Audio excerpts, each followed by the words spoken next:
Hello and अस्सलाम वालेकुम। मैं हूं डॉक्टर मोहम्मद यूसुफ। आपको अपने डिजिटल चैनल पे खुशामदीद कहता हूं। आज हम आपको बताएंगे कि जब एक रिसर्च जर्नल पब्लिश होता है, उसका कोई खास इशू नंबर होता है और उसके अंदर कुछ पेपर पब्लिश होते हैं और उन पेपर्स को कोई एडिटर एडिट करता है, तो बाज़ का उन सारे पेपर्स के दरमियान कोहेरेंस पैदा करने के लिए, इंटीग्रेशन पैदा करने के लिए उसका एक एडिटोरियल लिखा जाता है जो तमाम पेपर्स का अहाता करता है।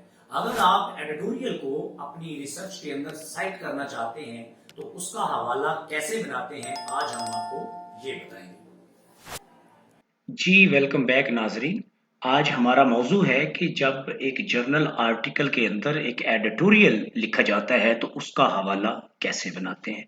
तो आइए हम आपको बताते हैं कि जर्नल एडिटोरियल जो है, यानी जर्नल आर्टिकल के अंदर पब्लिश होने वाला जो एडिटोरियल है उसका हवाला या रेफरेंस कैसे बनाते हैं। ये देखें जी, ये एक एडिटोरियल है। ये देखें, ये एडिटर का नाम है, डेफिनेटली ये उसका लास्ट नेम है। और उस कॉमे के बाद ये इनिशियल यानी फर्स्ट नेम है, ये मिडिल नेम है, इसके इनिशियल्स लिखे हैं, फुल स्टॉप और उसके बाद ये पैरेंथेसिस के अंदर छोटी ब्रैकेट के अंदर हमने साल लिखा है जब ये एडिटोरियल पब्लिश हुआ है 2016।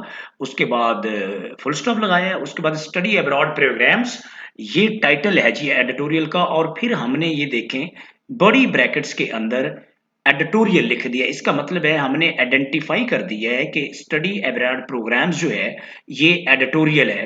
और उसके बाद फुल स्टॉप लगाया है, यानी टाइटल के बाद भी हम फुल स्टॉप लगाते हैं तो हमने ये एडिशनल ऐड किया है।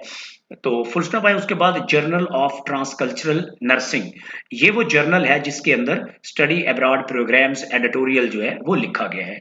उसके बाद देखें कॉमा है, वही फॉर्मेट वही है। उसके बाद ये देखें वॉल्यूम नंबर है, ये इशू नंबर है और फिर ये पेज नंबर है 209।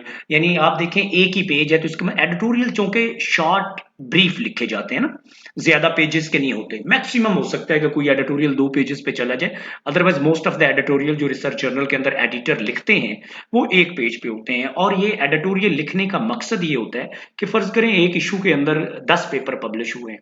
अब वो 10 पेपर जो हैं उनके टाइटल्स, उनके ऑथर्स डेफिनेटली डिफरेंट होंगे।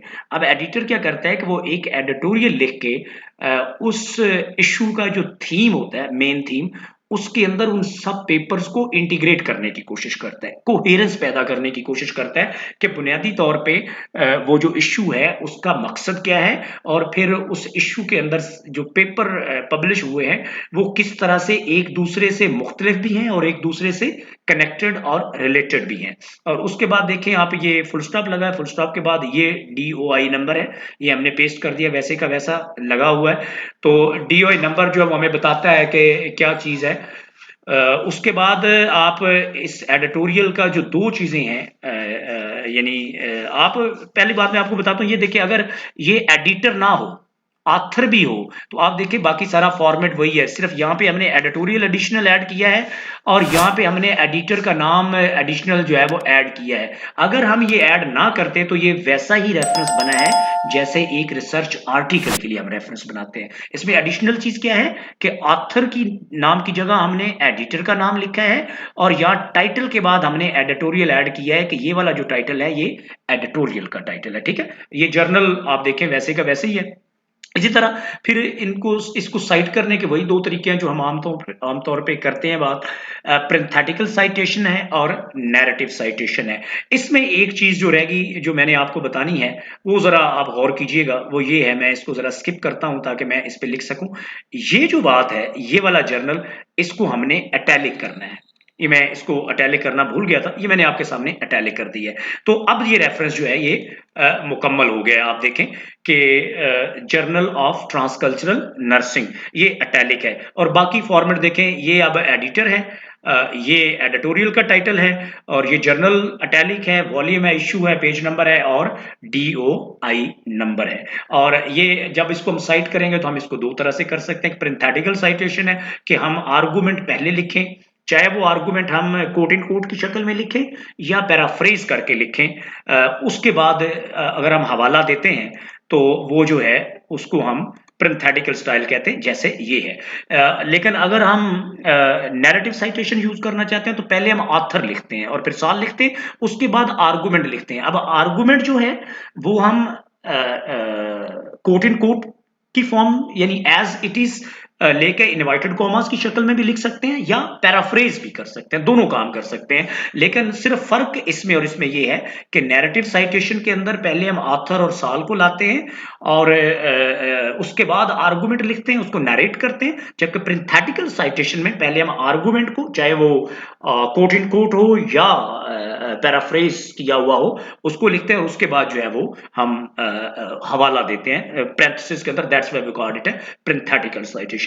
ये मैंने इसलिए वजाहत की, मेरे एक स्टूडेंट ने पूछा था कि मैंने पिछली वीडियो में प्रिंथेटिकल साइटेशन का बताया कि इसको पैराफ्रेज भी कर सकते हैं या इसको कोट इन कोट भी लिख सकते हैं, लेकिन नैरेटिव के बारे में मैंने नहीं बताया था। तो नैरेटिव को भी दोनों शक्लों में लिखा जा सकता है। यानी नैरेटिव जो साइटेशन है उसमें हम कोट इन कोट भी यूज कर सकते हैं, यानी इनवर्टेड कॉमास के अंदर, और पेज नंबर देंगे। ज़ाहिर है जब कोट इन कोट लिखते हैं तो पेज नंबर भी देते हैं ऑथर या ऑथर्स के इंडेक्स साइटेशन के साथ, और हम उसको पैराफ्रेज भी कर सकते हैं। तो इट्स बोथ वे, यानी प्रिंथेटिकल साइटेशन में और नैरेटिव साइटेशन में जो हम इंडेक्स साइटेशन करते हैं उनके अंदर हम दोनों तरह से जो हम आर्गुमेंट बारो करते हैं वो लिख सकते हैं। कोट इन कोट भी लिख सकते हैं या पैराफ्रेज करके भी लिख सकते हैं। अब इस बात को थोड़ा सा आगे लेके चलते हैं, मैं इसकी थोड़ी सी मजीद वजाहत करता हूं। ये देखें जी, दो चीजें हैं जो इंपॉर्टेंट है आपको बताने के लिए कि जो एडिटोरियल के रेफरेंस को बाकी चीजों से अलग करते हैं। Number one, use the reference format for the publication in which the editorial was published. This example shows N editorial from A journal. Editorials also appear in magazine, newspapers and other publication. This is important. आप देखें जो newspaper होते हैं, अगर हम पाकिस्तान की बात करें, डॉन अखबार की बात करें, द न्यूज़ की बात करें, द नेशन की बात करें, ये मैंने इंग्लिश अखबार बोले हैं, एक्सप्रेस ट्रिब्यून है, ये भी अंग्रेजी अखबार है, या उर्दू अखबार है, जंग है, रोजनामा जंग है, रोजनामा नवाए वक्त है, रोजनामा दुनिया है, रोजनामा एक्सप्रेस है, ये एडिटोरियल पेज पे रोजाना एडिटोरियल लिखते हैं। एडिटोरियल जो होता है वो बुनियादी तौर पे आपको बताता है कि एडिटोरियल यानी पॉलिसी क्या है, उस दिन की पॉलिसी क्या है, अखबार की पॉलिसी क्या है। ठीक हो गया। तो एडिटोरियल जर्नल भी लिखते हैं, यानी रिसर्च जर्नल में भी एडिटोरियल पब्लिश होते हैं, मैगजीन्स भी लिखते हैं, न्यूज़पेपर्स भी लिखते हैं।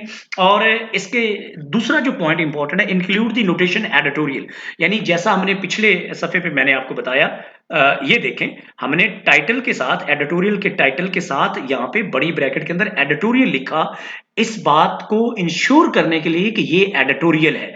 लेकिन अगर इनसिक्योर ब्रैकेट्स ना, बड़ी ब्रैकेट जिसे हम कहते हैं, after the title except when the word editorial is included in the title. लेकिन बाज़ का ऐसे ही होता है ना कि अगर कोई मैगजीन जो है वो लिख देता है एडिटोरियल ऑन इंटरकल्चरल कम्युनिकेशन, तो चूंकि उसके अंदर ऑटोमेटिकली टाइटल के अंदर एडिटोरियल आ गया है, उस केस में ब्रैकेट्स के अंदर, सिक्योर ब्रैकेट्स के अंदर हम एडिटोरियल का नाम ऐड नहीं करते हैं। इसी तरह अगर अखबार के अंदर जो है एडिटोरियल यानी लिखा हुआ है editorial on politics, editorial on economy, तो फिर हम टाइटल के साथ अलग से एडिटोरियल ऐड नहीं करते हैं। ये था आज का लेक्चर, आज की गुफ्तगू। उम्मीद है आपको पसंद आएगी। अगर पसंद आए तो फीडबैक जरूर दीजिएगा।